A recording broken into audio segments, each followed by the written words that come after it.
Good morning and welcome to everyone who has taken the time to tune in to this very informative seminar. Thank you for taking that time, and today we have for you a seminar that I think will be very informative. There are questions on this issue that I think all of us have, and I hope that you are sure to tune in and ask your questions, because we have some panelists here who will be sure to answer all the questions that you have as much as possible during the time that we have. Before we get into the seminar, let's bow our heads for a word of prayer. Heavenly Father, we thank you for another day of life, for your protection and your watch care. And we thank you for the blessings that we have already received today. And now, as we go into this discourse, we ask that you would guide and direct. And I pray that the questions that are on the minds of all who have tuned in would be answered to their satisfaction. Bless the panelists as they present, and we thank you in advance for your presence. These mercies we ask in Jesus' precious name. Amen. At this time, I would like to ask the leader of the 50 Plus Club to welcome all those who have tuned in today.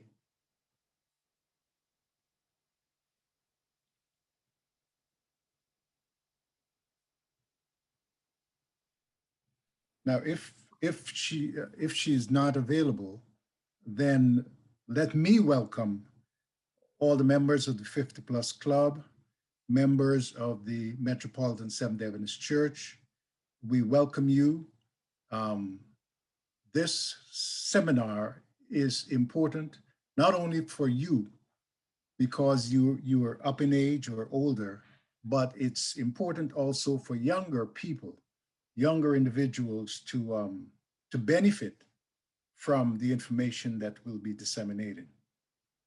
So thank you for taking the time to tune in. Before we begin, I would like to introduce the presenters. We have two eminently qualified presenters today. And I would like to introduce Colleen Silvera, and she will be answering questions and passing out information regarding wills and several different aspects of the planning of a funeral and the planning of getting your information together pertaining to your end of life situations. So Ms. Silvera is an attorney with Robinson, Curlew and Associates. She practices in the areas of immigration, estate planning, and probate law. She's a graduate of Howard University School of Law, where she received her Juris Doctorate, cum laude. She's a former CPA who holds a bachelor's degree in accounting from Atlantic Union College. She began her legal career at Weil, Gotshal, and Manges in Washington, D.C., practicing corporate and international tax law. Ms. Silvera was an adjunct professor of Howard University School of Law for 10 years, where she taught legal drafting and legal accounting. She has also taught bankruptcy at the University of the District of Columbia, David A. Clark School of Law. And today, her presentation will cover several aspects of her expertise. We also have Dr. Vilroy McBean, someone who is no stranger to most of us. He is a Maryland licensed mortician and funeral director serving the Washington and metropolitan area. He is known for funeral directing locally, nationally, and internationally. Graduating from the mortuary science program at CCBC, Catonsville, Maryland in 2005. He went on to work independently and presently works out of Capitol Mortuary in Washington, D.C. Prior to his funeral directing, he spent 7 years with Service Corporation International, Dignity Memorial, as a cemeterian, managing sales and marketing and family service for 2 major locations. In the late 90s, whilst at George Washington Cemetery, he was instrumental in spearheading the organization's thrust into diverse markets, making the cemetery a leader in diversity in the Washington metropolitan area. Starting his tertiary education in 1977 at West Indies College in Mandeville, Jamaica, Dr. McBean has gone on to qualify himself in the areas of management, technology management, and project management. He's the holder of 2 associate degrees, 2 bachelor's degrees, 2 master's degrees, and a PhD. Dr. Vilroy McBean gives glory to God for inspiring him and using him in his service as he works on the ultimate degree, one that gives matriculation into the heavenly kingdom that is being prepared for each and every one of us. Thank you to both of our participants. As I said before, they're eminently qualified, and you will learn quite a lot today as you listen and participate. I'm going to call on the lady first. Ladies will go first. So Ms. Colleen Silvera will kick off this seminar. Colleen?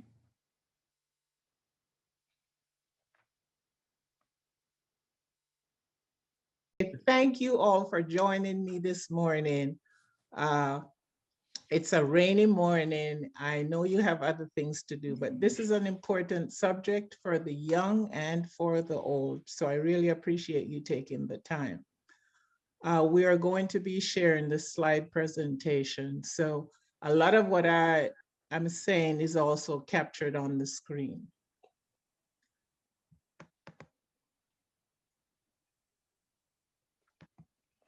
I'm not seeing it in a way that I could read from it.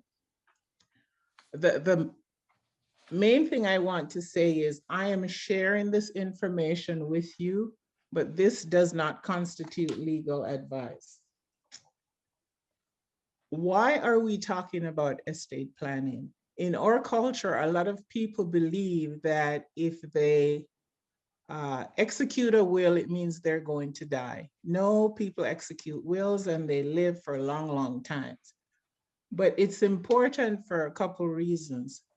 I'm not sure of the audience, but I imagine that we have a combination of over 50 and some people perhaps that have minor children. But overall, the estate, if you have minor children, is to plan what will happen to your assets, who will take care of your children when you die.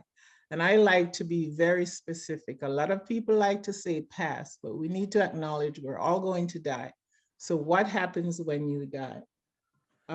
The other one, especially after age 50, we start thinking about what happens in the event of mental incapacity. So those are some of the issues we're going to talk about. Because death is inevitable and taxes are inevitable. Next slide, please. Okay, and the next one. The documents on slide number 4 that we need to think about when we talk about estate planning are, you need to have a will In some cases, particularly if you have minor children, a trust, a power of attorney, a living will, which many people call the pull the plug document, an appointment of a healthcare agent, and if you have life insurance, you need to be sure that the beneficiaries that you have named are indeed correct. Next slide.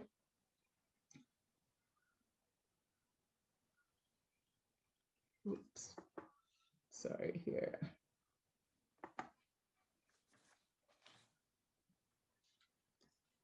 While many would expect me to start talking about the wills, I like to go backwards because the way you understand why the wills are important is to understand what happens when you die.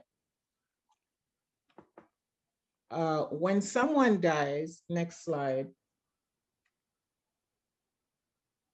When someone dies, the first thing you start thinking about is we need to have a funeral. How are we going to have that funeral? Do we have access to the funds? Who has the right to make decisions? At that point, a lot of people, you can't find a will, you don't know if there is a will, but you have someone that you need to bury. And so this is why I'm going directly. I'm not going to talk about funerals. I'm just telling you what happens from that point in terms of estate planning. Next slide. On the issue of access to funds, you need to think about, are there bank accounts that you could get to directly? Because once the person dies, you need to have access to the funds. Now, if we're talking joint accounts, then the joint owner may access the funds for the burial. If they're insurance policies, next slide, there are many, in many cases, and Dr. McBean can tell you that later, in many cases, the funeral homes will work with the insurance company to get you some access. There are different titlings of bank accounts that will determine whether or not you have access to the funds. Some accounts, we have the general joint account versus the payable upon death account. So with the joint account, if you and I have a joint account and I die, you have access to the funds. So you could access those funds for my burial. The other account, the pay upon death, if I have an account and I designate it as pay upon death, I will have a designation that says, upon my death, paid to John Brown. And so all John Brown has to do is to show my death certificate and have access to the funds so that all the necessary expenses may be taken care of.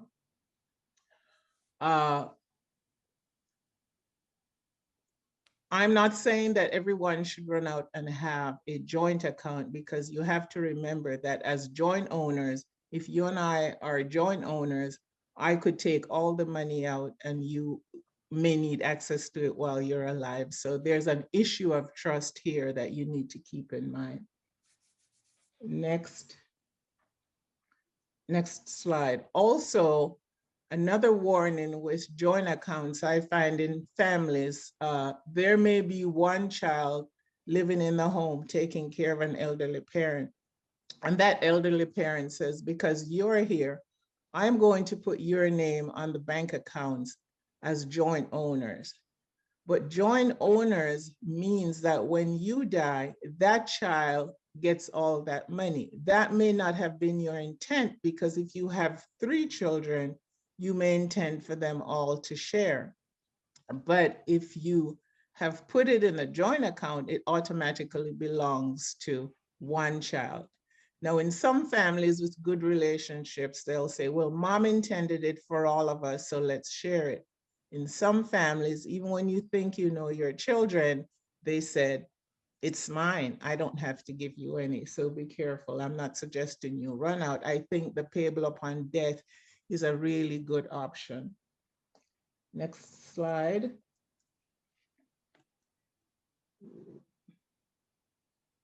I'm actually trying to do it here because I'm not seeing it on the screen. Also, we could skip to slide number 10, again, because we have very limited time.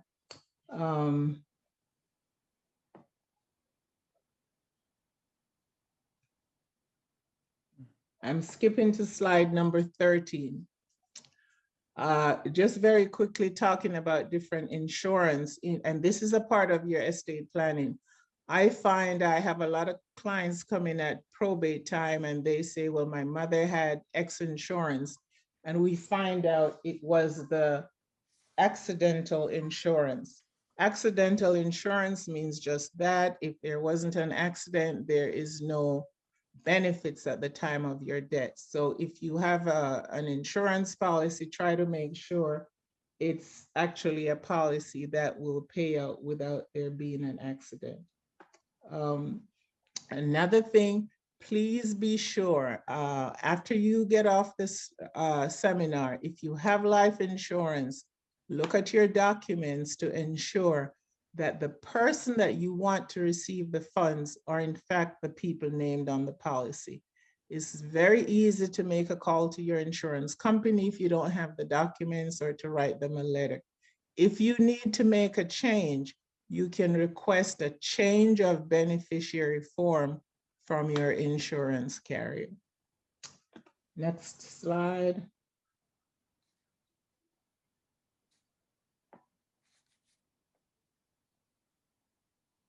I'm going to skip to 15. So after the burial, things settle and people say, there's a will or there isn't a will. How do you make decisions how to divide the assets? In Maryland, if the estate is over $50,000, you're going to need a standard probate. This may be that there's a house worth $300,000 with a $300,000 mortgage, even though there's no net value, it's a property of $300,000. So you're still going to have a standard probate.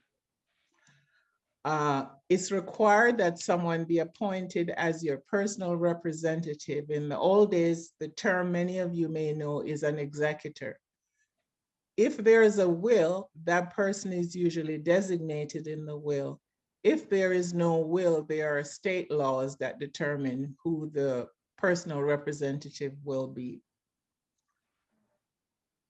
Next slide.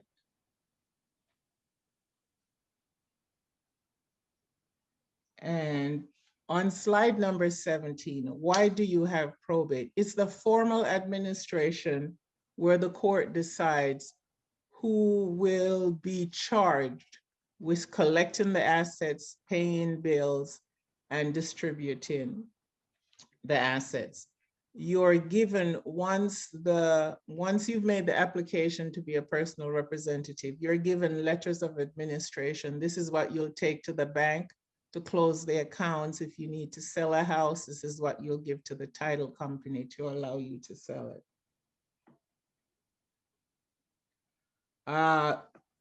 As I said, there's a list of priority in terms of who could be the personal representative. I'm not going to cover that, but an easy one would be a surviving spouse or children. One of the reasons you really need to have a will, and one of the things I want to cover on slide number 19, I'm just going to give you a sample of a case. The father has cancer, and on his deathbed, he has a son draft a will. It's notarized, but is defective in other ways. For example, it didn't have the right amount of witnesses. He leaves all of his property to his 3 children and 1 property to his wife in Ghana. The first problem is 2 of the children filed with the court an application to be the personal representative. The wife also goes out and gets an attorney to be the personal representative. So right here at the beginning of probate, you have two people who are already spending money to fight. You don't even know what there is to fight about. Had there been a will designating one person, then that issue would easily have been settled. That was slide number 19. Next slide.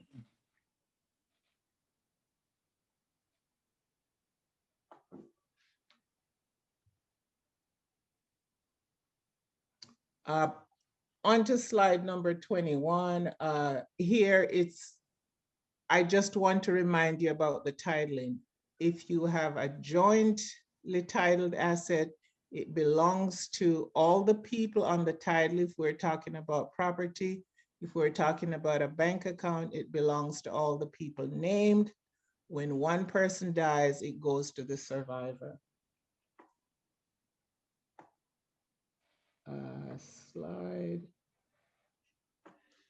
Slide number 22, and I'm going faster than you can read, so I guess I'll look at this as just my notes. When we're dealing with real estate, there are different ways to title it, and each has very different results and very important results. So for example, we've talked about the jointly titled assets that it goes to the survivor. In many cases, we have what's called tenants in common. And that's the case where you don't say, I purchase a house with my spouse, but I don't say joint tenants, and I don't say that we're husband and wife. It automatically becomes tenants in common. Please, if you remember nothing else today, remember titling, joint tenants and tenants in common. Here is the result of the different titling. If I have joint tenants with my spouse and I die, my spouse gets the house, great. If the deed did not say joint tenants and it didn't say husband and wife, because in Maryland it presumes if it says husband and wife, it's joint tenants. When I die, my husband has to go to court, petition the court to be the personal representative to administer the estate and sell my half of the house or distribute to my children. Now, if I have no children and he's my sole survivor, it works out well for him because he's going to inherit my half. If he's not going to inherit my half, for example, because I have 3 children, he will literally have to perhaps refinance the house to pay the children their share, or have a discussion with the children to say, children, you understand, your mom and I worked hard. This is really my house. Can you sign a release so that I can get the remaining half of the house? So again, if you have tenants in common and you're married, it's important that you understand what will happen when you die. If your intent is that your half go to your children, then it's fine to have tenants in common. But if you intend that your spouse receive the remain in the house and it be entirely belonging to your spouse, then you need to understand the difference. Okay, let's see what my time is. Need to rush here. I'm going to rush over all the titling because I think I've given you a little example of what that is. The other thing to remember is you cannot will something that's held jointly, okay? So you and your spouse own this house as joint tenants. You cannot say to one of your children, when I die, everything is going to be yours, or I'm making this will for the house to go to you. The only way that would work is for you to give the house to that child, for your husband to give the house to that child. Because when the first person dies, it goes to the survivor. And then when the survivor dies, it will go to that child. I'm backing up a little here. So if the first person dies, it's left to husband, and husband remarries. and retitles. A lot of times this happens. Husband remarries, they refinance the house, and in the titling at the closing, it says husband and wife. So the new wife's name is on the deed. If husband then dies, it goes to the new wife, and the children of that first wife will not receive anything. So every time you go to retitle a property, whether it's because you refinance, whatever the reason, you really should have a discussion about how you intend the property to be distributed should you die. I am rushing now. Okay. On slide number 30, I have sent out a handout to help you understand how items are distributed. There's an order, for example, to the spouse and to the children. So here, on slide number 30, it shows the spousal share. So the surviving spouse would get $40,000 off the top. And after that, so if we're talking $100,000, the surviving spouse gets the first $40,000, and the remaining $60,000 would be distributed equally among children and the spouse. So if you don't like what the state has determined, because this is a distribution that Maryland says, okay, if you don't have a will, this is what we're going to do. If you want something different, you could write a will that gives everything you have to a stranger.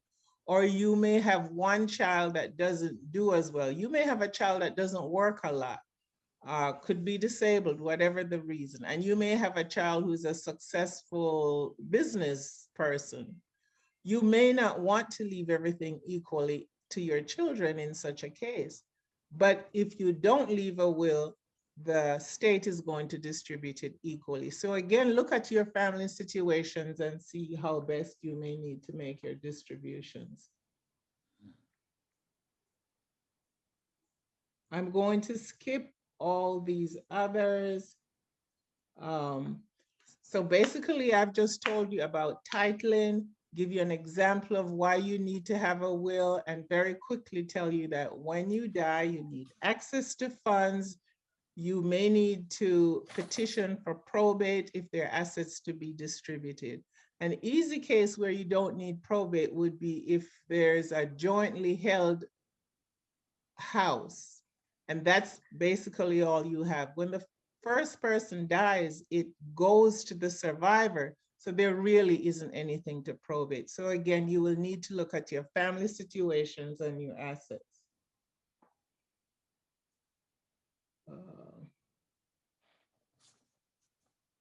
I'm going to skip all the way to,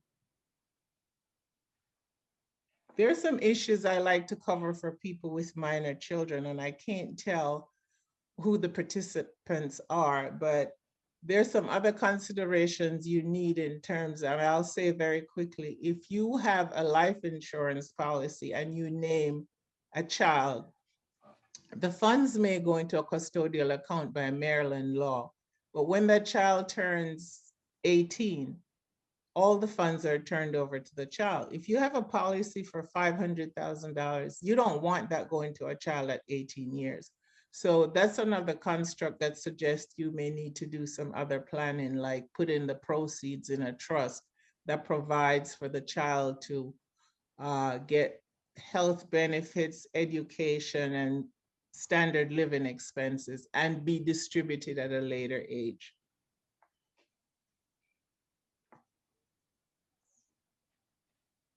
I am skipping to number 49.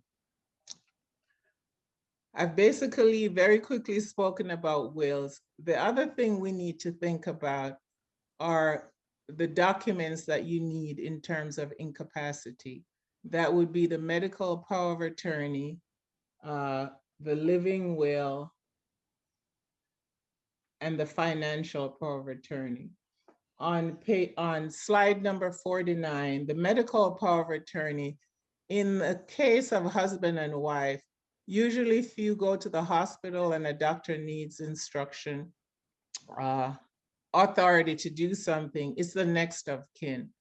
But there are times when that next of kin may not be available. And so if you have a medical power of attorney, perhaps you name your spouse or one of your children, and then you would have an additional person. Because you always want to have a backup. You don't know who will be available.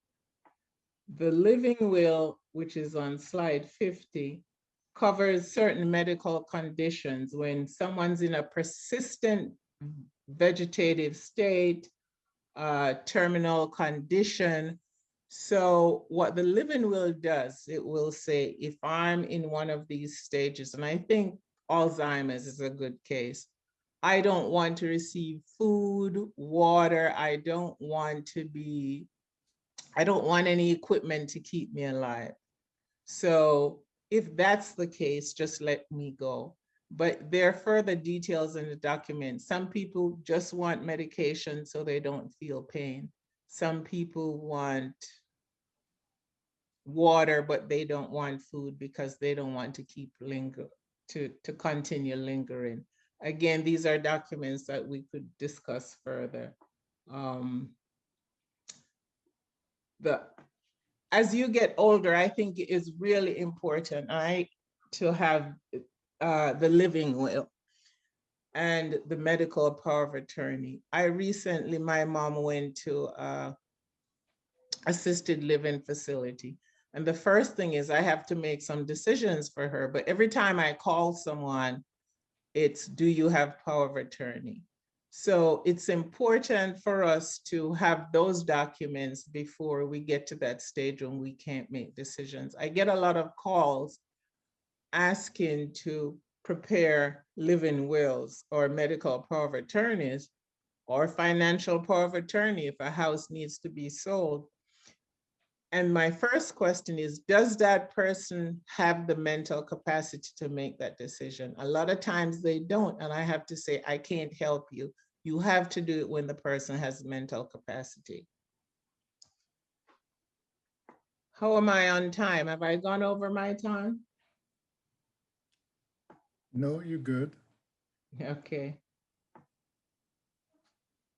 I have on page 59 about the financial power of attorney, and this is very important for people who are taking care of elderly parents again. We have the medical part, but you have the financial part. If you have to call about certain benefits, if you have to sell property to access funds to take care of them. The pros and cons, the con is that it's a trust issue. And sometimes while you're capable, you have to make a decision. Who are you going to trust that wouldn't take advantage of you? So you have to think carefully about that. Most of them will not terminate. You could have a very limited power of attorney that says, I'm just giving you this power of attorney so you could sell my house because I'm traveling. But as you get older, the financial power of attorney is to have somebody else be able to take care of you. So it's important to start thinking about that, about who you can trust. And again, you should also have a successor if the first person that you've named is not able to take care of you.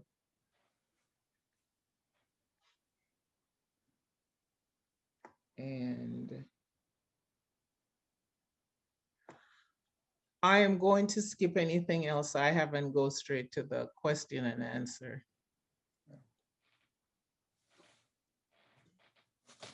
Any questions? Let's see in the chat.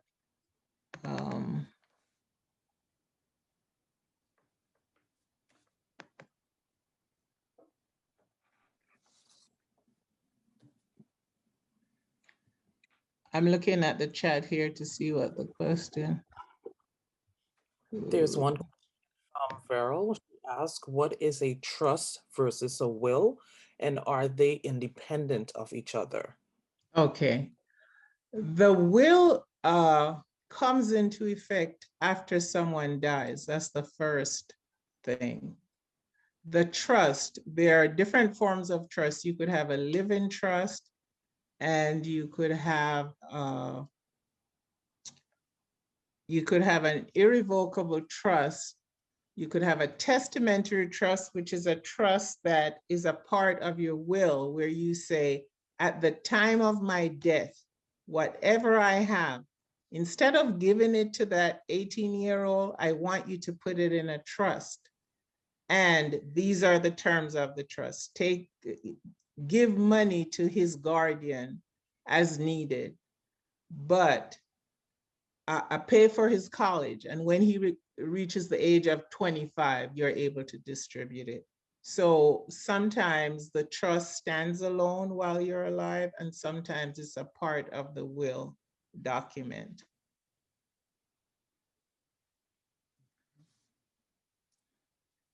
Is there another question? I'm not seeing. There are no other questions in the chat, but the lines are open. If anyone has a question, you may unmute and ask.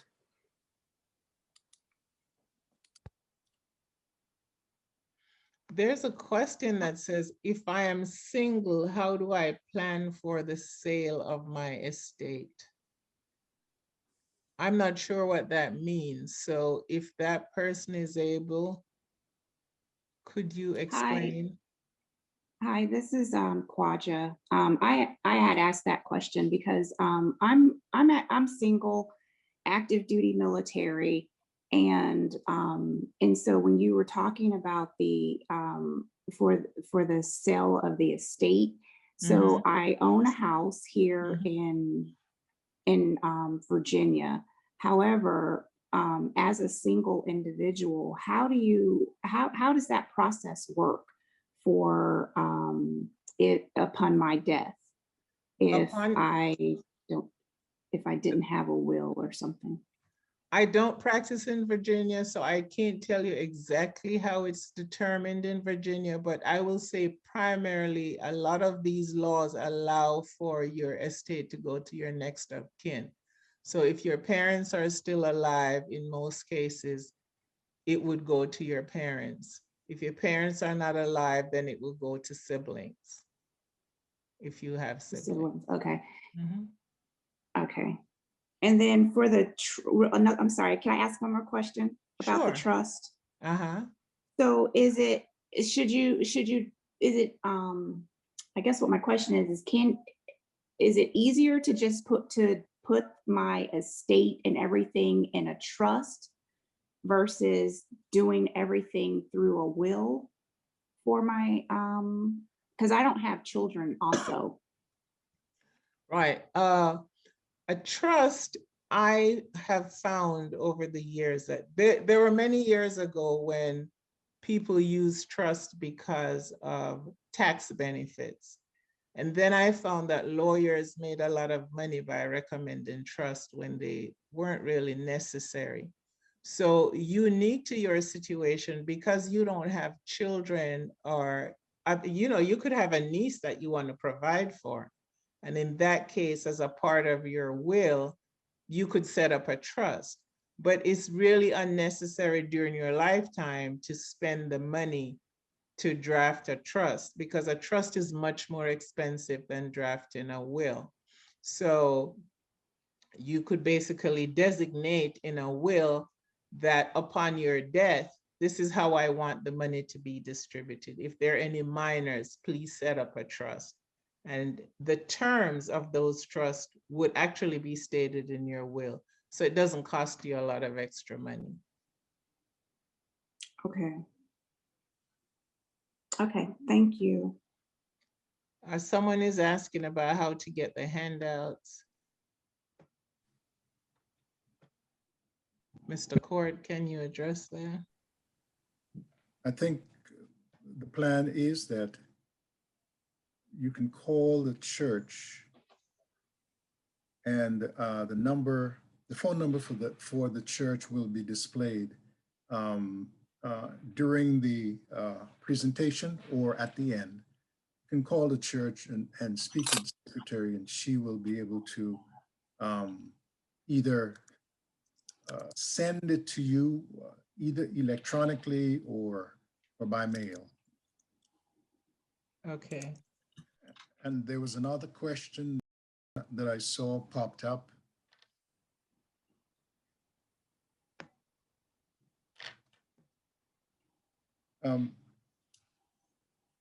Will you talk a little bit about intellectual property? Intellectual property is not a part of estate planning. Okay. Intellectual property is more talking about patents, and so I'm not sure what you're thinking about. Okay. All right. I was not sure whether it was Right. It's part of estate a planning or different not. area. Yeah. Okay. The main thing, since we do have some time and I don't see any more questions, is if you're young, you really need, and you have children, you really need to be thinking about who would you want to take care of your children if something happens. And sometimes people think I just need one guardian. If something happens to me, my sister is going to take care of my children. But you should think about the care of children in two parts. Is the person that's going to be most loving, who I would want to have physical custody of my children, is that person also good with finances? So your sister may be the most loving person, but be most irresponsible in terms of money. So in that case, you could designate, this is where a trust would be useful. You could designate somebody as the guardian of your child, and maybe you have another sister that's not so loving, but she's a financial whiz. And you could name her as the person that takes care of the funds. So, and I think, and I always think in terms of stewardship, people say, I love my children, but the one thing you need to do to make sure if you're not here to take care of them, you haven't made that decision. And I've found that when I talk to couples, it comes down to lack of agreement in terms of who would take care of the children. And I say to young parents that whoever you determine is going to be a better choice than what the court decides. So you should just go ahead, make a decision. If you have to change it later, you change. I know we have over 50 groups. So in terms of planning as we get older, again, I remind you, you really need to have that financial power of attorney.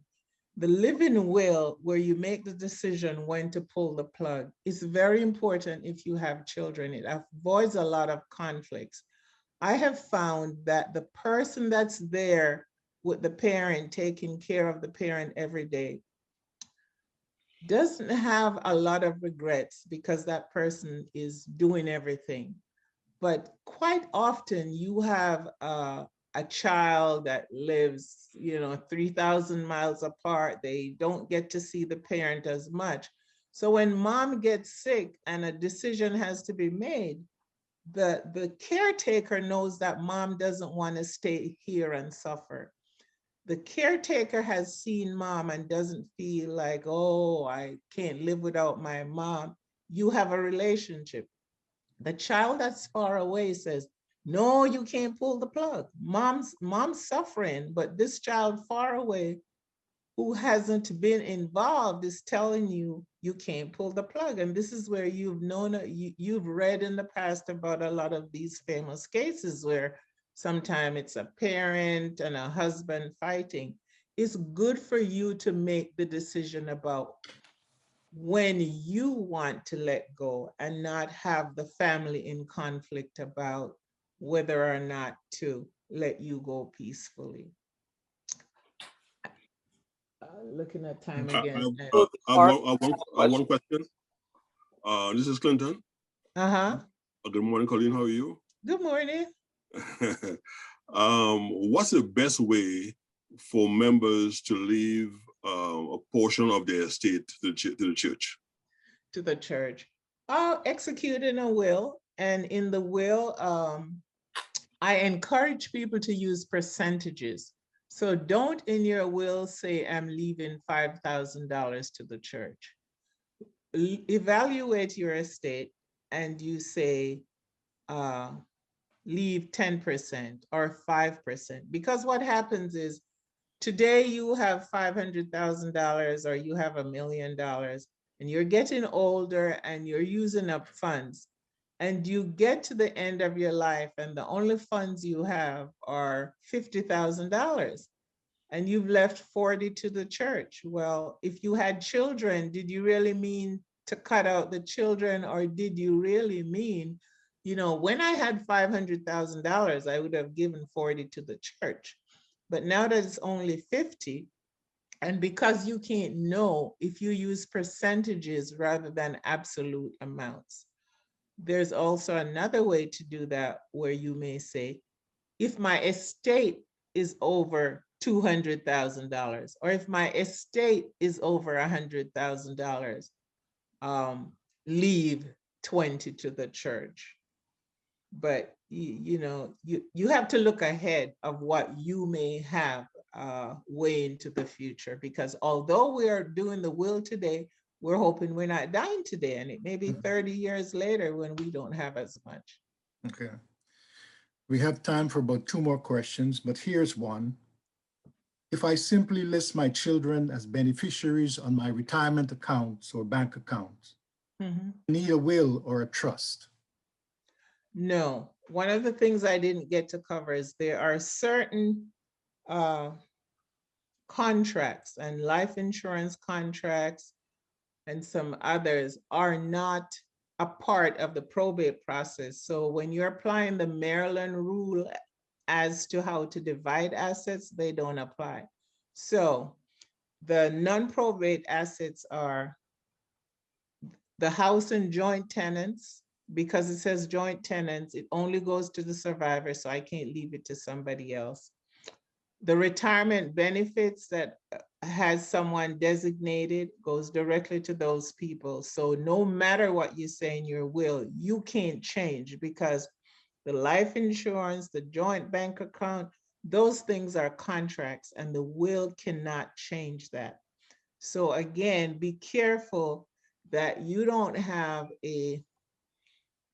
maybe a retirement that has a particular name on it, and then try to draft a will that says, I am going to give it to somebody else, because the will be ineffective. Only what's on that retirement document, what's on that life insurance policy, those things will control.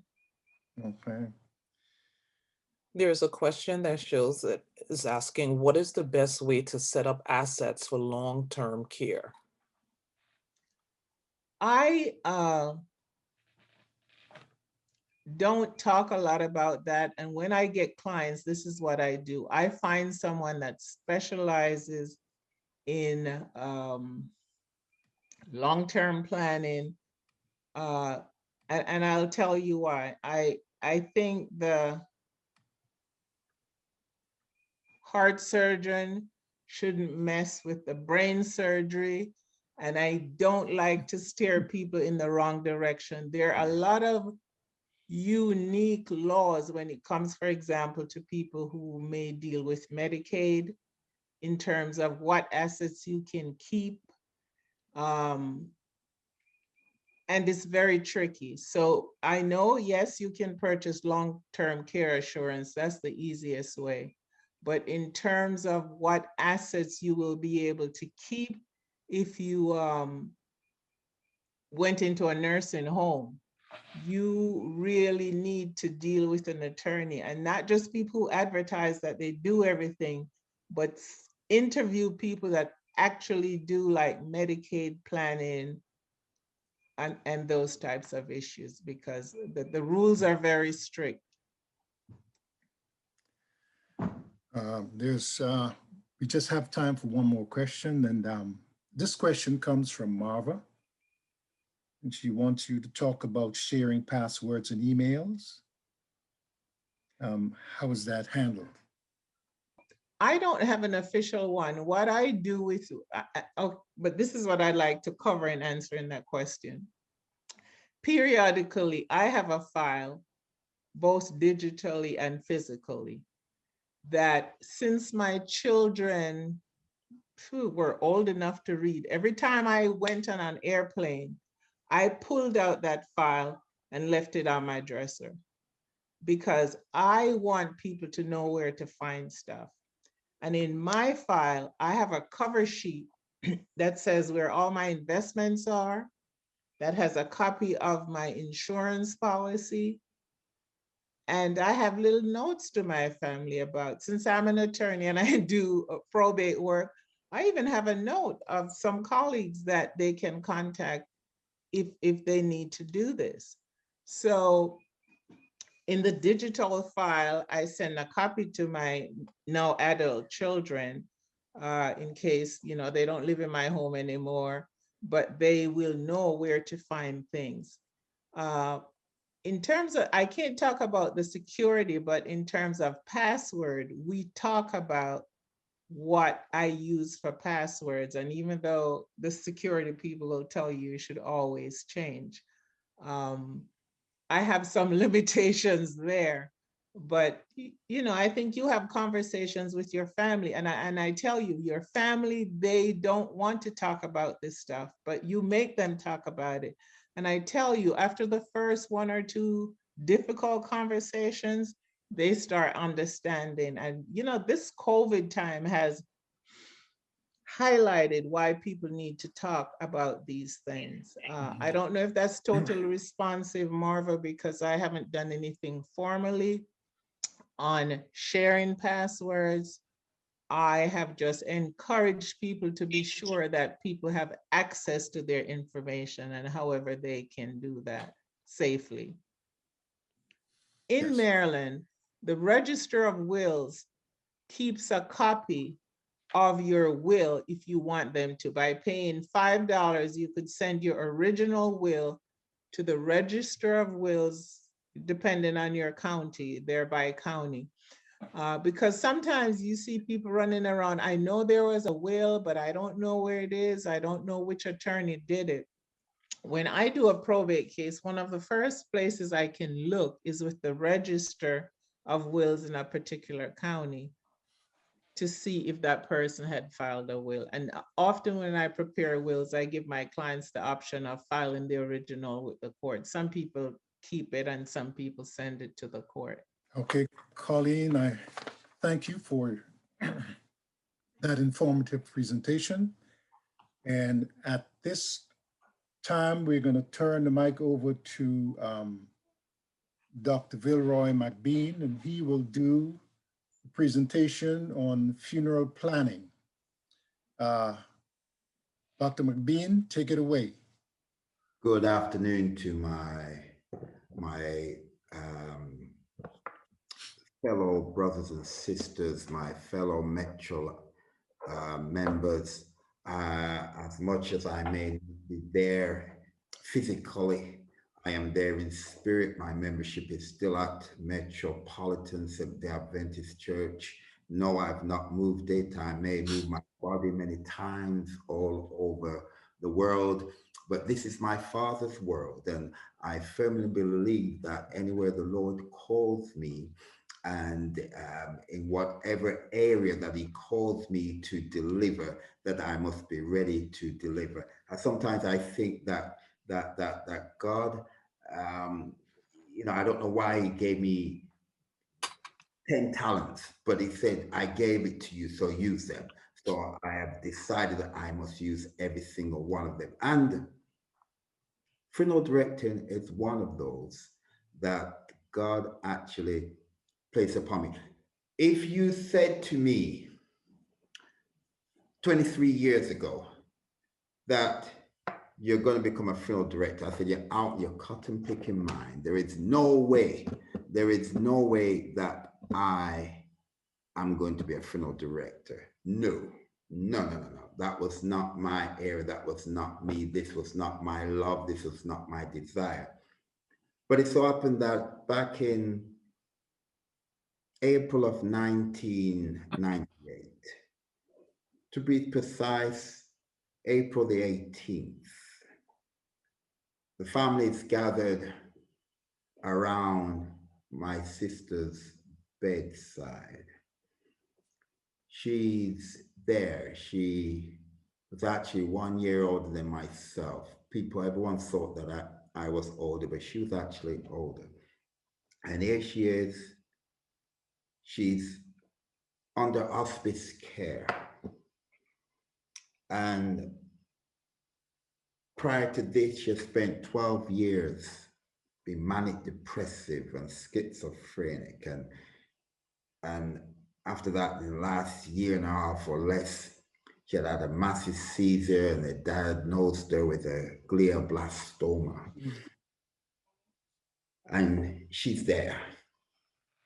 And she's going, and everybody's scampering and running up and down. And being the sort of structured administrative individual that I am, I'm like, she's going. The reality is she's going. Even more so, we are all going. Vilroy McBean is going. Each day that I wake up, I said, oops, I'm here, but I am going. When I came to Metro in 1996, I was a young, spusy 36-year-old. Now I'm part of this 50 plus club because I passed the 60 and I'm like, wow. I remember when I was looking on at those in that 50 plus club. And now I'm not even just in there, I'm way in there. She was going. Mhm. And so the next day, it was my mom's 60th birthday. And we had something that night. And the next day, they're all there. And I'm like, we need to start planning. We need to start making some sort of plan. As a matter of fact, we need to have made some plans long ago. We're actually late in the planning stage, but at least we do now need to catch up expediently and make some plans. I called my mother one side and I started to speak with her. And I asked her, what's what? I said, we got to make some plans. She's going. And she said, well, I don't know. I had made some funeral plans. There's a lady at church who does pre-planning, and I didn't want you children to be bothered, to be troubled. So I made some plans. I'm like, really? Let me see what you've done, Mom. And she pulled out a contract, and it was a cemetery contract. I'm like, very interesting. And I said, this person, this lady at church, this counselor, give her a call. She gave her a call and the lady came over. And very quickly, I was able to say, we need this, that, the other. Everything that I saw on my mother's contract, I now translated and said, I need something like this for my sister. And we put that in place. Fast forward 1 week, Sabbath morning, the 25th of April, the phone rings and I said, she's gone. They said, yes. I said, I know. Because I prayed that the Lord would, if he wasn't going to heal her, then take her. It made no sense for her to continue laying there. And as Colleen so ably put it, I learned so much from your presentation, Colleen, a while ago. Having those things in place, medical power of attorney and the financial power of attorney. We're going through all of that right now with my mom down in Orlando. I'm saying to my sister, everything needs to be in place. But you hit on a very good point. She's not able now to even cognitively make decisions. So now it might even be too late to even put those things in place. So I say to everybody, planning is extremely important. Yeah. So we were able to eventually use what my mom had in place for my sister, and then take out another contract for my mom. But the thing that what happened with all of this, because 3 days later, this is the Sabbath she passed. Tuesday, my mom goes to the funeral home to make arrangements there. And she comes in and she gets a call. A younger brother, he was 48 years and 2 days old. And he came to look for her on his birthday, the day after my sister passed. He had gone to work at Orlando Airport and was crushed by a dump truck. He's dead. So we have 2 to bury in 1 week. And this was the beginning of my journey, because it seemed as if the Lord is saying, this is where I need you to be. You need to be in this arena, because my people, my Caribbean people, we hate to talk about death. Right? We don't like to speak about death. My Black people, Caribbean, no, right? There are some people even right now, knowing that I'm a mortician and funeral director, don't even want me to touch them. But thank God for COVID, I can't even touch them now anyway. But but yes, because there's a taboo. Woo! That's what you're planning. Very, very important. Making plans. And so I just giving you my introduction into this arena. It wasn't me, but it was God who placed me where I am today. Okay. Right? And as such, let me know. Give me, talk to me.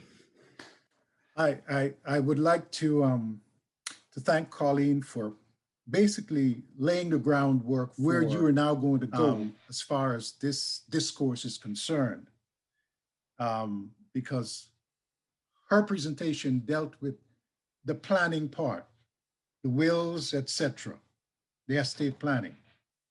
Now, since death and dying is one of the most unpleasant life issues that we as human beings have to address,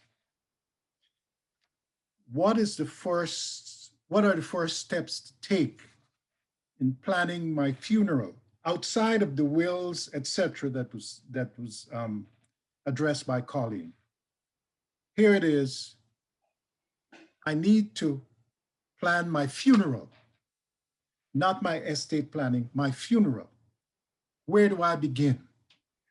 Okay, so your will never plan your funeral, because in all cases, most cases, that will is never even read until way after your funeral. Exactly. A lot of times you can't even find it. Okay, so you pass. Yes. And the moment you pass, now the thought is for your family to decide what to do. So planning begins now saying, how would I like for my life to be celebrated? How do I want to be handled? What do I want? Do I want to be buried? Yes. Do I want to be cremated? 2, do I want to have my body donated and not worried about? Yes. 3, okay? Or do I want to have organs donated if possible, and then my family to get the remains? Right? So you have these decisions to make. You've got to think about it and say, hey, what is it I want? Okay, so suppose you're going to be buried. Suppose you choose being buried. All right, I want to be buried. Brilliant. Then how do you want to be buried? Do you want to go in the ground, or do you want to go above ground? Right? So do you want to go in a mausoleum above ground, or do you want to go in the ground? And when let's just confuse the issue a bit more. All right, so I want to go in the ground. Okay, but where do you want to go? In that cemetery, do you want to go in an area that's all flat? All right, so you have your memorial gardens as opposed to your cemeteries.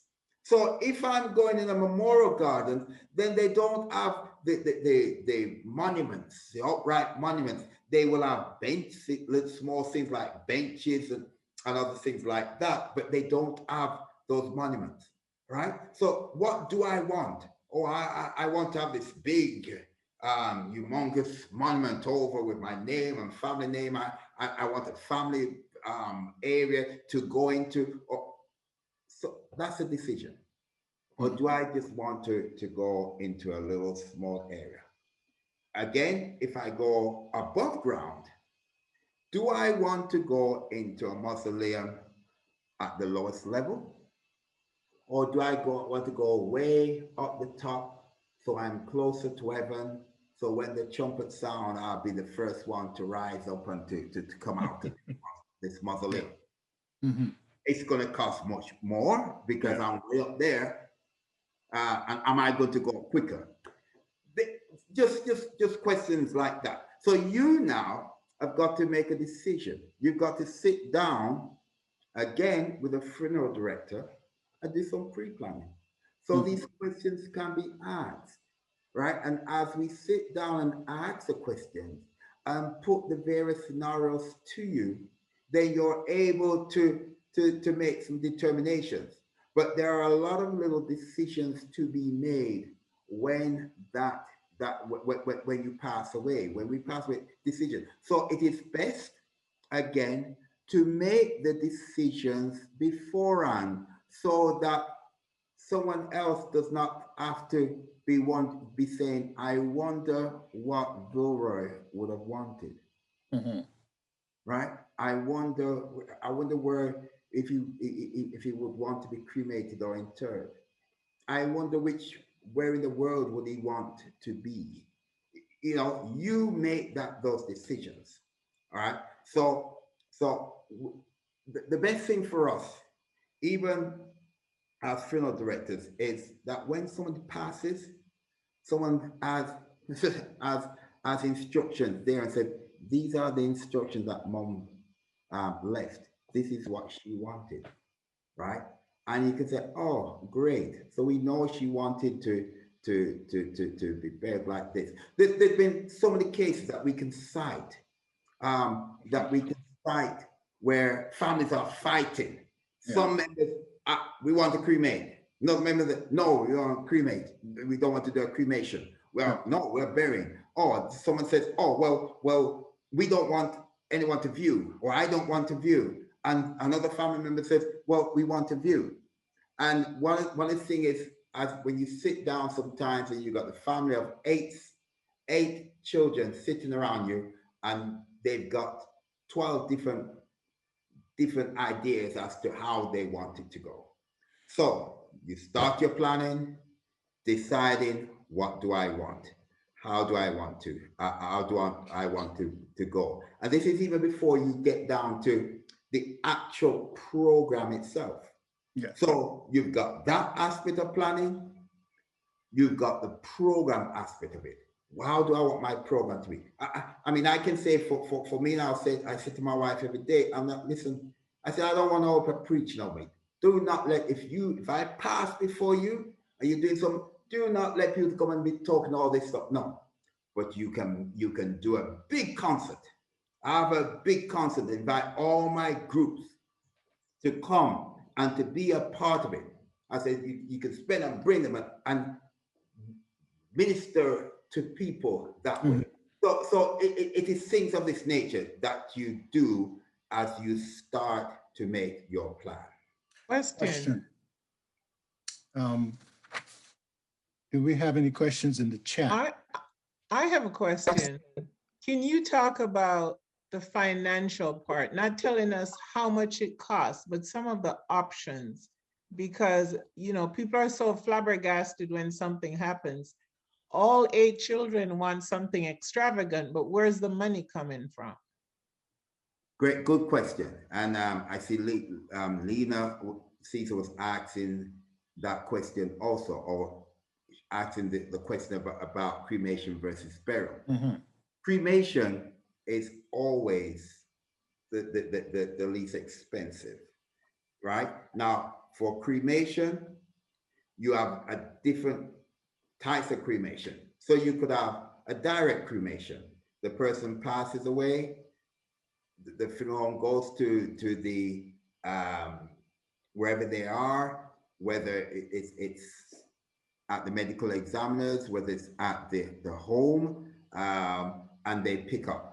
And the thing is, if someone passes away at a home, as long as the doctor, right, there is a physician who is signing off on the death certificate, then the funeral can pick up and will have the remains.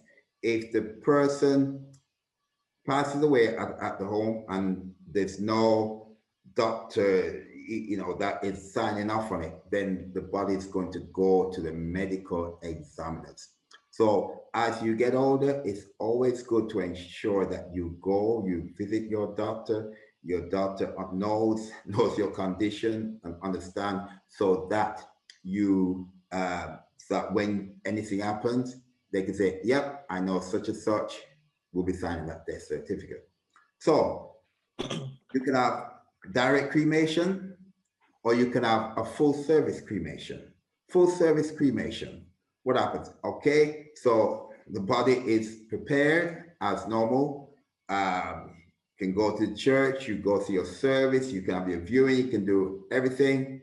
And then afterwards, it goes to the crematory and you are cremated. What's the difference?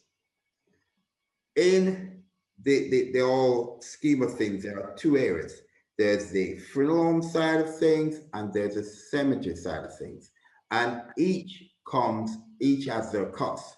So you're looking at the average cost of a funeral service. The cemetery side of things can be anywhere from 5,000 going up, and it's all dependent on the items that you choose. Right? So you're coming down there, starting at the 4,000 or 5,000 range for the very, very, very bottom low end, and you'll be going up to whatever price you want it to go to. The cemetery, again, depending on which cemetery, and all the cemeteries in Maryland, each has their pricing. But one of the things that we are faced with now in Maryland is that most of the cemeteries are now owned by the corporation. So the price has just escalated way up. So once the corporation owns these cemeteries, they can set the price as they will. So you're looking now at cemetery costs being anywhere from 6,000 going up. So yes, a cremation can cost you under $2,000 for a direct cremation, and then you can turn around and hold your memorial service and do what you want to do. Or you can add on, you can do, as I said, your full service cremation, or you can do a burial. So these are all the different options surrounding the cost and the things that you can do. There's one question in the chat that asks, can we make these plans in detail with the funeral director without a cost and have it implemented upon death? It all depends on the funeral director. Normally, yes. A funeral director doesn't normally charge to sit with you and make your plan. What they do, however, is they try, or they they're going to come to sit with you based on you planning with their funeral home, based on you doing the pre-planning at their funeral home, because this is their time and this is how they live. So you're gonna, if you want to do that, the pre-planning, in many cases, this is what will happen. Your brother here, hey, if you really need to do something and you don't have your, I don't say to people, you've got to pre-plan with me. No. In a lot of cases, I will more encourage you to take out a burial insurance as opposed to lock something in at a funeral home.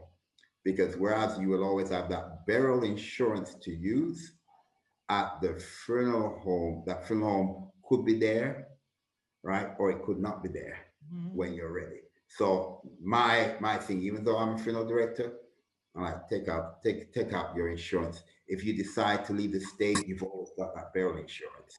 If you go somewhere and you lock in with a funeral home, then you're tied with coming back to that funeral home. Good point. Yes, good point. So that's something. And I'll say to everyone, I'm here to help everyone. That's just, if you need help pre-planning, I'm here. I'll actually put something together, a template. I've got some stuff somewhere in one of my many storage places, but yes, I'll take out something that will help and put together so that we can have something and say, here's the template, put in all that information. So this booklet can be handed out to anyone who's coming to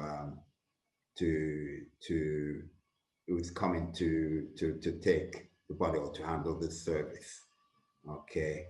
And I see, can you tell me? I see, just before I go to Shadina, Myra, I know that you want to be cremated. You've stated this over the years. And, as you say, what's the approximate cost of full service cremation? Again, the full service cremation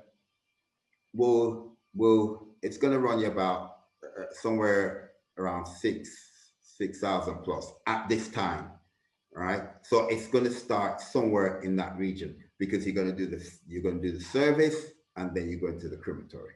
So if a service cost, will start in the 5,000 range, then you do that, and then the cremations add on to it and take you there. So you're looking somewhere, you can today estimate somewhere about in the 6,000 region for a full service cremation. All right. I know I'm looking at the chat and I'm going through. Shadena, you say, can you talk about the process to transport a body to different state? All that you need to transport a body to a different state is, in the United States, you need the burial transit permit. The funeral home, in putting in the information, gets the burial transit permit. With that permit, the body can move around from state to state. So it's fairly straightforward, for a body to move from state. Sometimes it moves over the air. A body just came into us for me from Ohio on Friday. Just put it on the plane, put it in what we call an air tray, put it in the plane, and it came over. It goes from funeral home to funeral home. Funeral home takes it to the airport and goes in cargo. Funeral home has to pick up. So, and there's things, you've got to be a known shipper. No one can just get up and ship a body. You've got to be a known shipper with the airline. You've got to have that. You've got to be registered with them. That you've got to have that number, and then you can send bodies throughout the country and abroad. Same thing for a country. Depending on what country it is, the requirements are different. So you've always got to check with the embassy. check with the consulate for that country. You can go online, and most of them, all of them so far that I know, will have the information as what is required to ship remains or to ship cremains. So for every country, just go and check. Some will require the passport, all will require certain certifications, but you can find that online based on the country. All right, moving down to faith. One in faith, what's the difference between a burial insurance and a life insurance? A burial insurance is specific to burial, right? A life insurance is and it could be all life, it could be term. So now on that life, you will have companies who just deal specific with life insurance. You'll have another plan that is a burial. You'll find that for a burial insurance, you have less scrutiny. So if now you're over 50 and you're with AARP, AARP is always advertising burial insurances. So now you don't need to go through a major medical examination to get a burial insurance, right? So they look at you, they just take certain criteria, they'll look at your age and so forth. They'll ask you a few questions: smoker, non-smoker, male, female. I don't know how they're going to now address the transgender issues, but no, that's down to them. I will say I will be ticking male for me. And so they look at that, and then yes, it will say, okay, based on what you said, it costs so much, because now they look at life expectancy. How long do we expect this person to live? And they will calculate your monthly payment from that. So that's the difference. Burial insurance will be less stringent rules and guidelines in order to get it. Life insurance, now they're going to be extremely strict and stringent on it. Are there any difference in the utilization for us as funeral directors, as funeral homes? No, if you come in with a burial insurance, we still got to do the verification and making sure seeing who's the beneficiary, getting them to sign documentation, and then we utilize. Sometimes we assign it to the policies, but what we find is that with a burial insurance, funds are paid over far quicker. So funds, you pass, funds might be paid over within a week, whereas a life insurance could take a number of weeks before that's paid out. And sometimes as a funeral, you've got to do an assignment to the policy, and you've got to wait until that comes in. So that's the difference in regards to funerals in the burial insurance and the life insurance. Okay. As Carmel said, Maryland Office of Cemetery Oversight exists to protect consumers. Wonderful. Shondell Glasgow, how is the casket factored into the entire planning? It's just like any other. Casket is a merchandise. You need a casket to bury in, right? You need to be in a casket. So as long as so it's just part and parcel. If you're asking what how does it affect the pricing, I would say the casket is a great price decider.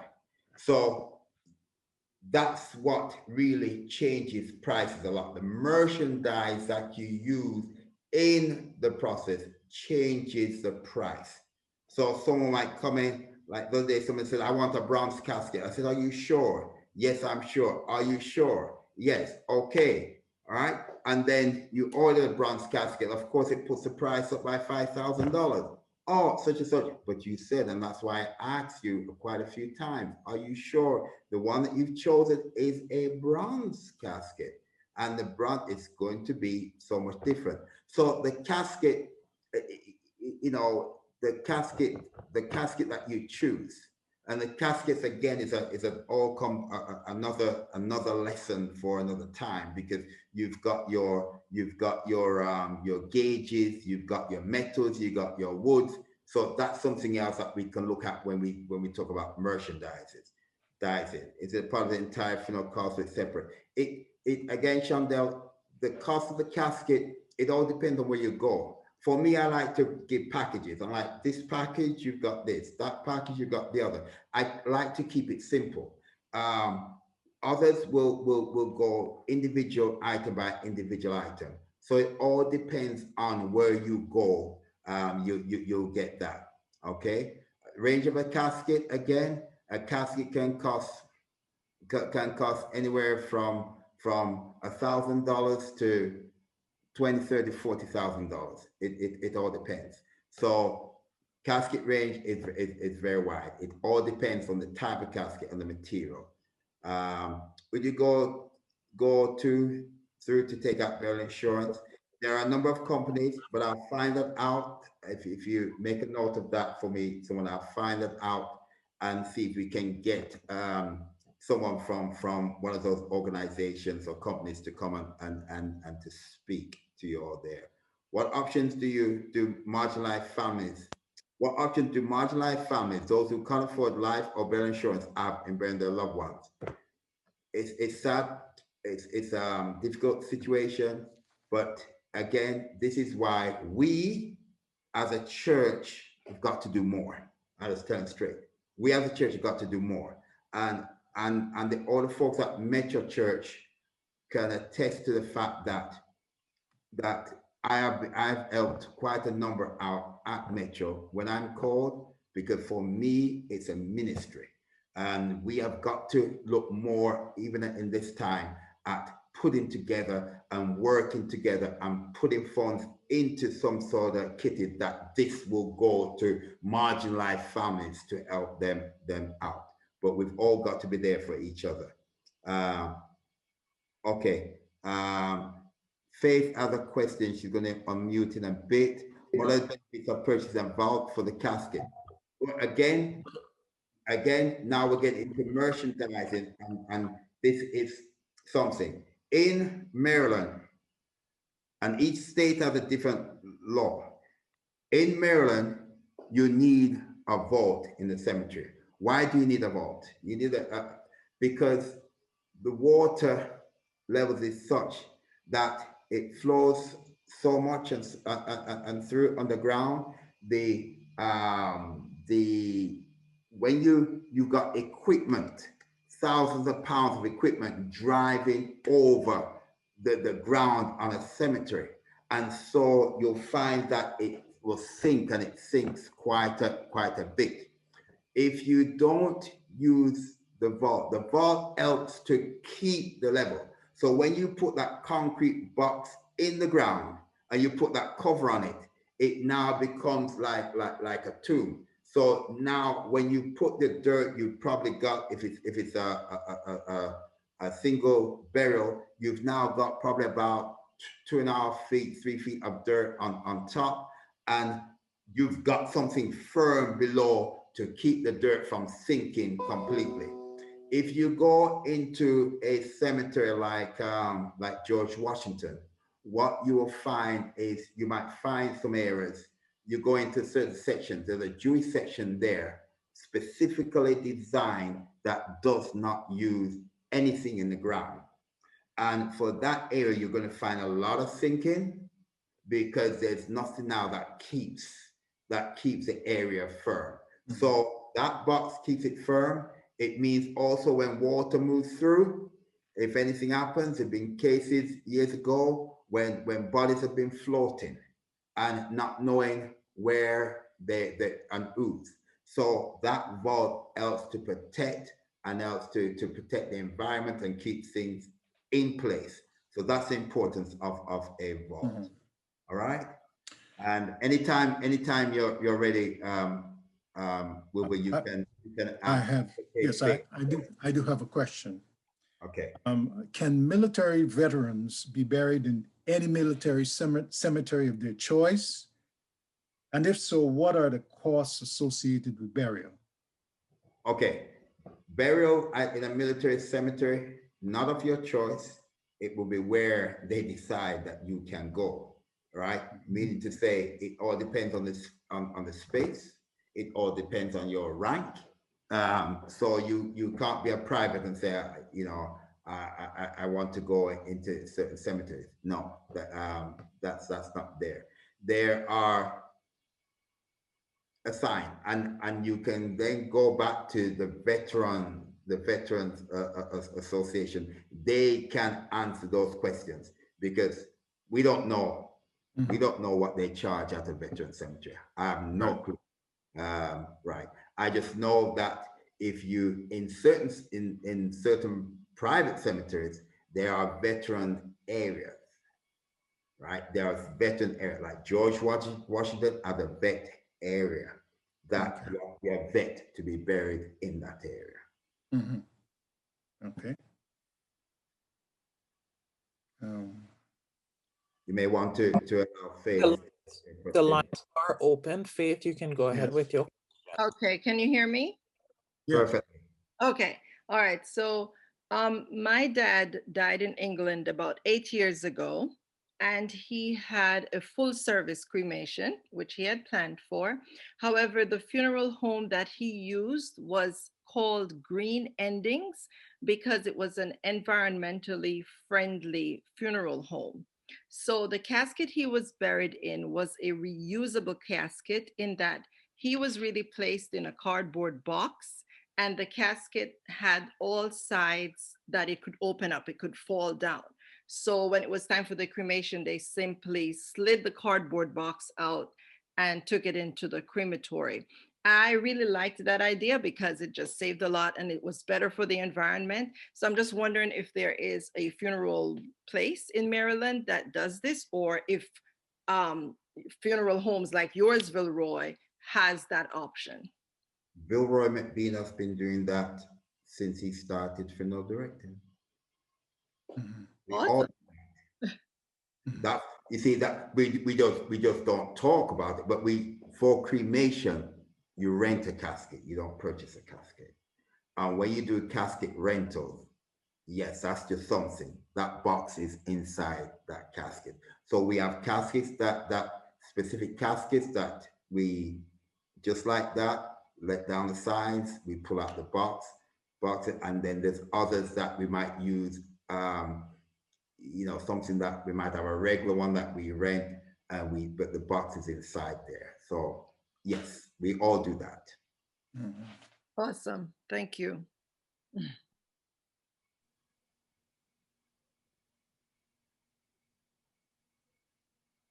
Hello, this is Celeste. I just wanted to make a comment. Thank you, Ms. Silvera and Ms. McBean, for your excellent presentation. Very informative. But my comment is, Mr. McBean, I know you mentioned about burial insurance, but I have a brother with special needs that I take care of, and I found it very difficult to obtain burial insurance for him because of his pre-existing condition, and they thought he wouldn't live beyond the 2 years. And so it's been about 10 years and he's still alive that I tried to acquire that insurance. But what I've done instead is just so our audience are aware, with the cemetery and also with the funeral home, I was able, I know you touched on this briefly, I heard, I was able to set up a pre-need basis and where you can go and actually make the arrangements and then you make those payments. So, and I made the payments in installments.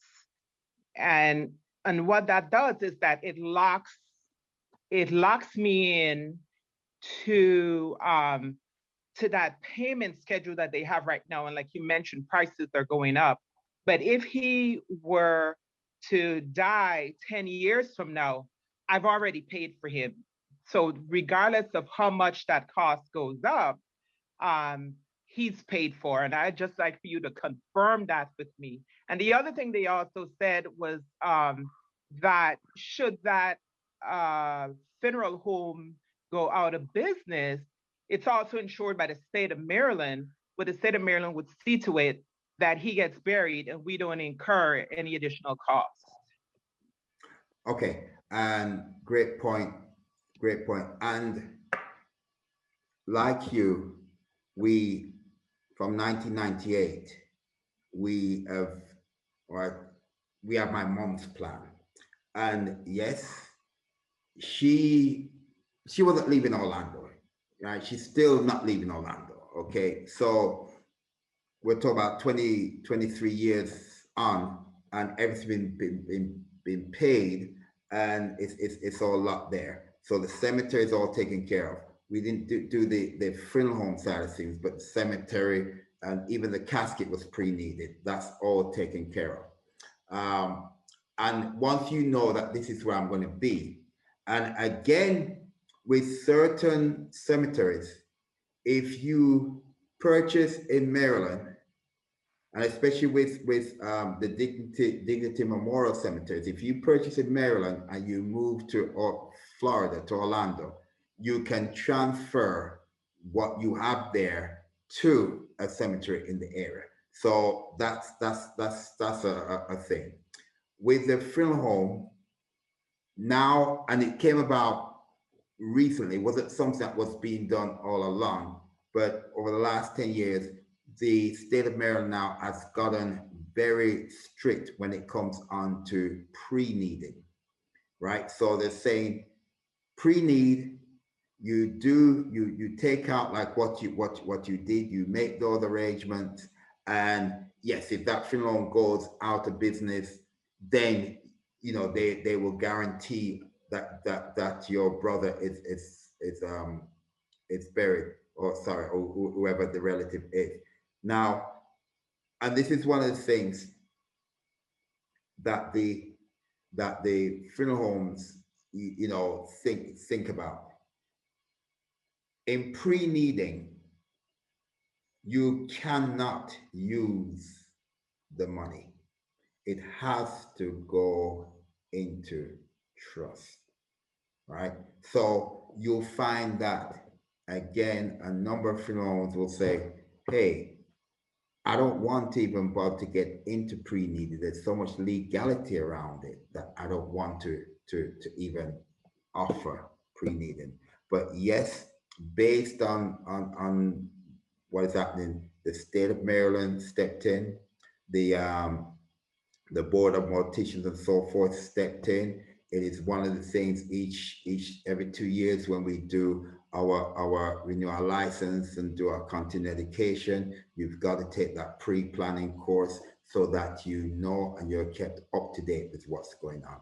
So in confirmation with what you're saying, I confirm, great, good plan. And even for some out there, I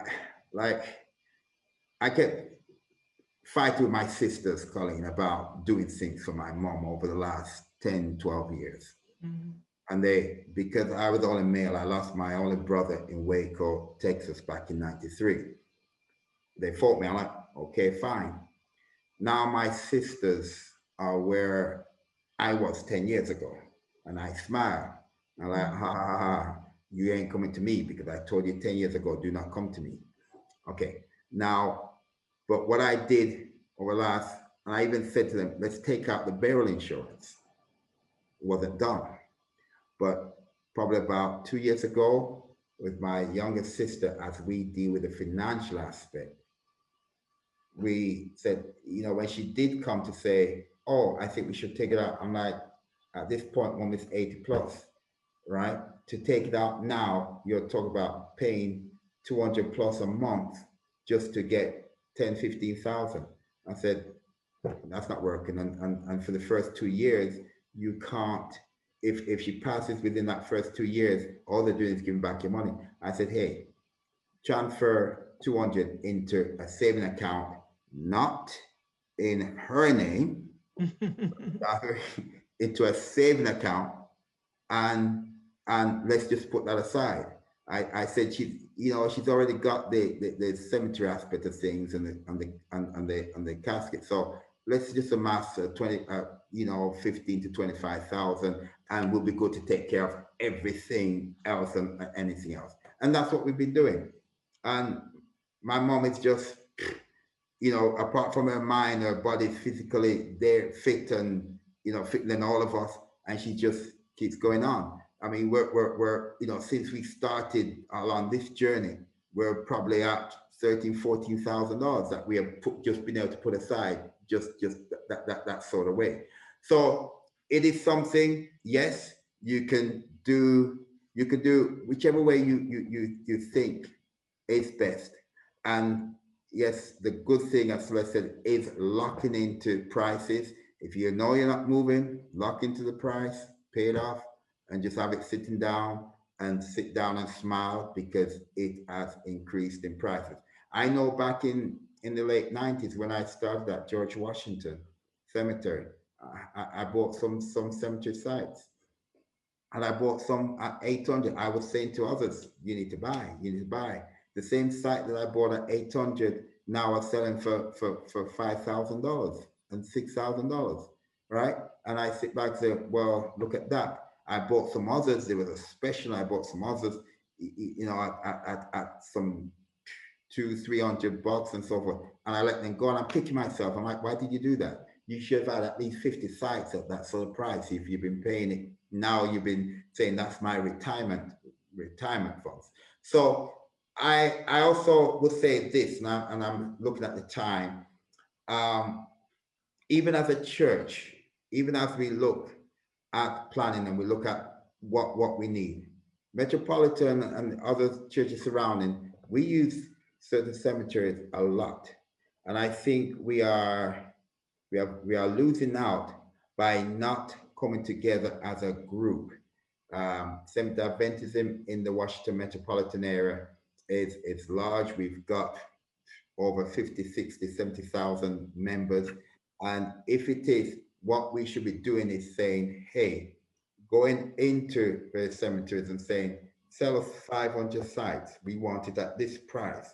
Sell us the vault that goes in the ground. Sell us the opening and closing. Because when you buy opening and closing, when you go to do a funeral on a Sunday, you're going to pay $500 more because now you're buying it at the time that you need it. Whereas if you pre-need that opening and closing, you can save that. And I just think it's time for us to come together, to bring together, to put together that burial society, so to speak, for want of a better word, and to be helping the less fortunate among us, to be helping those who don't have any families and can't you know properly bury themselves. Let us work together. We can always get out there. Like I said, I am always available to help anyone. You want to talk about pre-need? I'm there to help anyone. I'm willing to help anyone. You can call me, you can email me, you can text me, you can get on a plane and find me anywhere I am in the world. I don't, you know, whatever it is that you want to do, I am there to help. I love helping, and this is what I've been tasked to do by the good Lord. And until I pass away myself, I will be helping. And when I pass, don't as the song said, don't cry for me. Don't worry. I've lived a good life. I thank the Lord. I just said, Lord, help me to see my children get on their feet. The baby was 33 last week or a week before. Hey, if the baby's 33, what more do I need? Yeah, I've lived to see my children's children. I just may live to see my children's children. That's wonderful. But I'm happy and thankful that God has blessed me and taken me and allowed me to be able to be of service. And anytime my brothers and sisters are in need, please do not hesitate to call me. Thank you.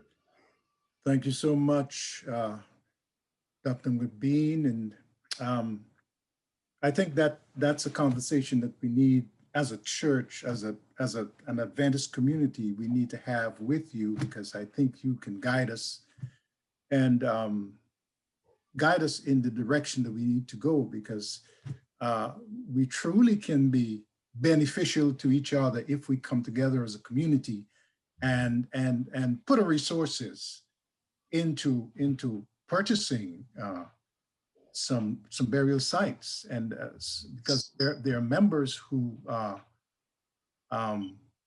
financially not able to do do a burial, full burial, or even a simple burial.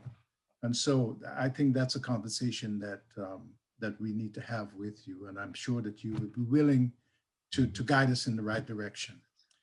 We also want to thank Colleen Silvera, attorney Colleen Silvera. Thank you so much for opening our eyes to the kind of planning, the kind of estate planning that is necessary. And that information is beneficial to us because we need to have it. It's not something that's pleasant, but it's absolutely necessary, especially in these times in which we live. We just don't know from time to time what our life journey will be like. And so we just want to thank you for taking the time to share your expertise with us. And at this time, the contact information for both Dr. McBean and Attorney Silvera should be on the screen. If you need to contact them, please make sure that you make use of the contact information. If there are any questions that you have, as I said before, you can call the church, and the number for the church is here, 301-853-2224. And the secretary will give you the information that you need, or at least guide you in the direction where you can find that information. Again, thank you for your participation, and thank you all for taking the time to spend with us so that we can share these thoughts and receive the information from these experts. So if we can please bring Marva, her hand is raised, and have her join in on the conversation. Oh, yes. I just want to thank the pastoral staff of the Metropolitan Church and the 50 Plus Club for allowing us to pull this program together today. And Dr. Villeroy McBean, attorney Colleen Silvera, this is a ministry, and we really and truly appreciate you providing us this ministry today. And Yes. over the years that you have been doing it, we cannot take you for granted. We just want to let you know right now, we appreciate your scholarship. We appreciate you sharing in a ministry form to our community so much that I learned from you today. So now we're looking forward to part 2. So thank you very much, and may God continue to bless. And to our moderator, thank you for stepping out. Now you have a new career, and thank you. Thank you, Elder Court. And also to Mavis Bullard, our 50 Plus director, and our communication department. We can't say enough thank you for making this run so smoothly. So thanks, everyone. And to our wonderful audience, we had, at one point I saw 54 people on board, and it's been recorded and it will be available so you can share and pass on. So just want to thank everyone. Thank you. Goodbye. Thank you so much. Before we close, let us have a word of prayer. Father in heaven, we thank you for imparting this information through your servants, Colleen and Villeroy. We appreciate their expertise and their willingness to share this information with us. And we thank you for allowing this seminar to go smoothly. And now that the information is available, I pray, Lord, that we might use it wisely and be prepared for the inevitable. We thank you again, and we ask a blessing upon the 2 participants especially, and upon the communications department, and for all who participated. Thank you. In the name of Jesus, our Lord. Amen. Amen. Bye to everyone. Bye-bye. Thank you. Thank you. Thank you, Villeroy and Colleen. You're welcome.